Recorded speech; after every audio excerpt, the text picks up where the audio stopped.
I haven't seen such a naughty boy. He rubbed his snot on the head of the deaf-mute boy. He didn't dare to resist, let the naughty boy laugh at him.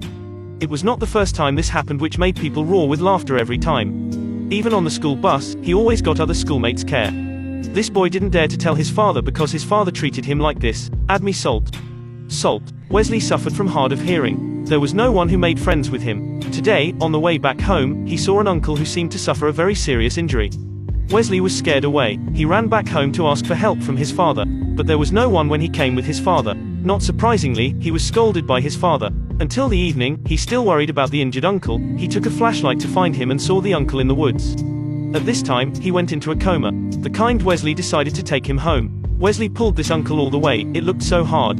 But he didn't realize that this man was a top killer. He just killed a criminal gang. When the uncle woke up, he realized that he had suffered a very serious injury. Wesley went home and brought all kinds of medicine to help this man heal his injury. This man seemed very hungry. Wesley packed his own dinner and brought it to the uncle. Watching news being played on TV, the uncle seemed to be a killer who the police wanted to find. But the uncle treated Wesley very well. The uncle got up to leave after eating. But his injury hasn't healed yet. He made plans after a few days off.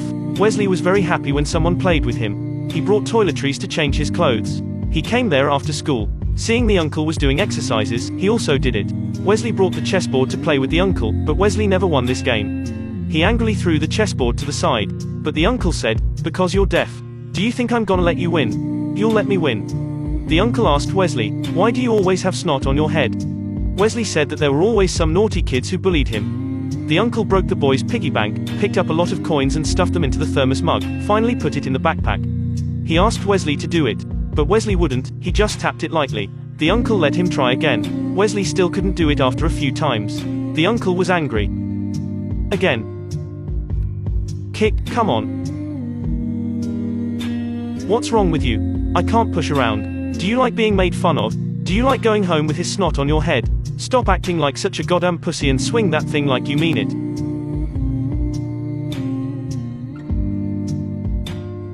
The next day, that naughty boy got his snot and bullied Wesley. What is the experience of picking up a killer home? Wesley is a deaf-mute person. The naughty children in the class often put their snot on his head. The uncle's killer taught him how to do it. Wesley went to school. That naughty boy got his snot to bully Wesley again. Wesley didn't flinch at this time. He thought about the uncle's word. Be sure to memorize them. Stay calm. Don't give in. Look at him straight in the eye and go grab his golden medal. When Wesley was going to do it, the opponent was terrified, back to the seat with his snot. The whole class was silent. The uncle's words were really useful. Wesley ran home happily. The sergeant was waiting for him. That's right, he came to investigate the uncle. The sergeant asked Wesley if he had met the uncle. Wesley didn't want to inform the uncle to the police. He worried that he would go to the warehouse where the uncle was in. There were 2 policemen outside. This caused the suspicion of the police. He told Wesley a story: the neighbor raised an American lion cub, and the lion killed the whole family. He also said the lion's nature was like this. The sergeant left after saying. Wesley knew what he implied, but he believed that the uncle was not a bad guy. Until Wesley found the uncle again. The uncle also told him a story relating to Tiger.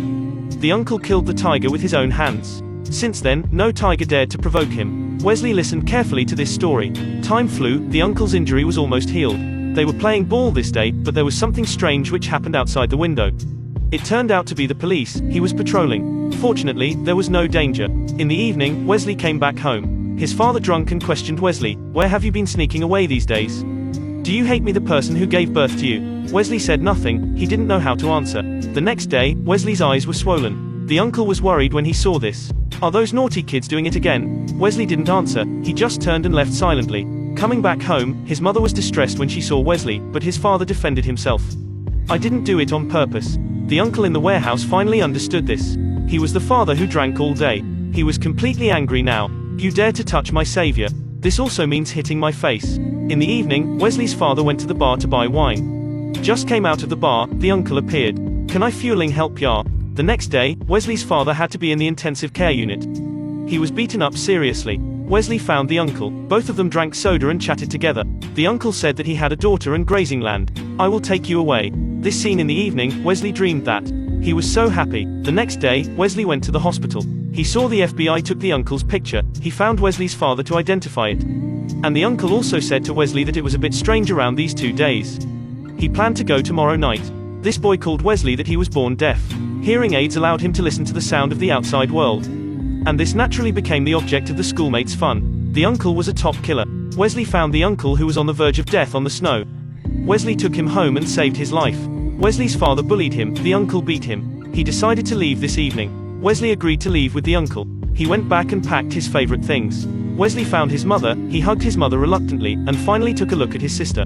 He carried his backpack and found the uncle. They played the last game of chess. Wesley won the game, which made him happy. The uncle was also happy. The uncle looked out the window, received a call from his friend. The car was waiting outside the house. The uncle turned and said goodbye to Wesley. He gave the chessboard to Wesley, which both of them played together. If he followed the wanted criminals, he would be in danger. "Didn't you say that you want to take me with you?" The uncle said that it was a joke. At that time Wesley suddenly said. This was the first time Wesley had talked for 10 years.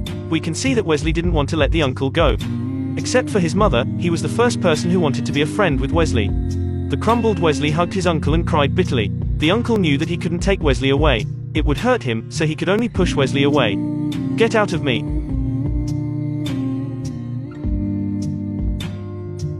Looking at Wesley's back, he was reluctant to leave. He regarded Wesley as his relative. Wesley was caught in the car when he ran out. The FBI entered the warehouse. With a few shots, the ending was self-evident. The uncle died, Wesley collapsed and cried. After a long time, Wesley came back here and dug the chessboard. Opening it, it's full of banknotes. At this time, Wesley understood that the uncle knew he couldn't escape, just spent his last time to accompany Wesley's growth. He was a criminal and also was the children's spiritual mentor. He talked to Wesley about the world. There was no one who declined modestly, you had to learn how to play your own chess. No one could bully you, you had to learn how to resist. Of course, no one could destroy your dream, you could build it by yourself. The criminals couldn't bring positive things to society, but he could be the mentor of the child's growth. Everyone had his desirable parts of his life, and probably had to bear all the consequences for what he had done. This is a survival movie. Follow if you like it. Thank you.